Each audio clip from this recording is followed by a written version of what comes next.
As the frontier moved across Australia, Indigenous ways of life were forever changed, and often within one generation.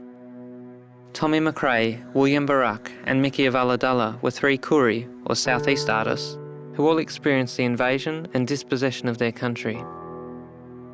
Collectively, they offer a rare insight into the dramatically changing world of the early 19th century. Tommy McRae was born around the 1830s, and by the middle of the century, the pastoral industry had swept through his country on the Murray River.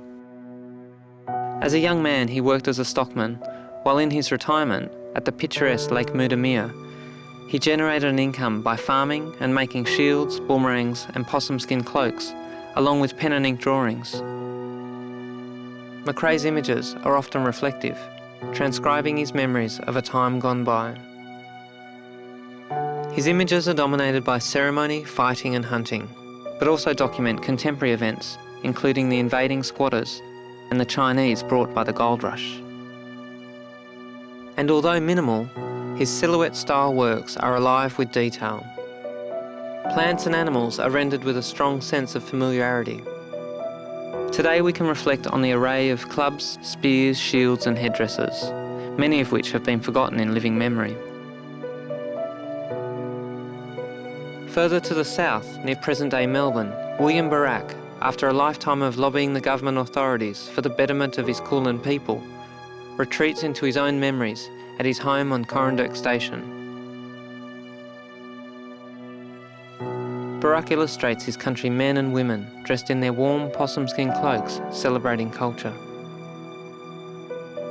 Rows of men are dancing or keeping time with clapping boomerangs, while women are seated with their cloaks stretched over their legs and beaten like drums.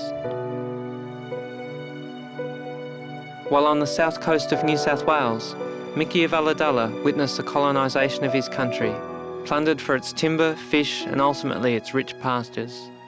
Yet unlike McRae and Barak, Mickey documented colonial life, the interaction between colonisation and the enduring south coast culture. Horses, sawmills and steamboats sit alongside ceremonies and hunting scenes. Mickey also uniquely places himself within these images. Known locally as Mickey the Cripple, we can often see him in the foreground with two walking sticks, overlooking ceremonies. Mickey's work, like that of his peers, McRae and Barak, offer a rare Indigenous perspective of the colonial frontier.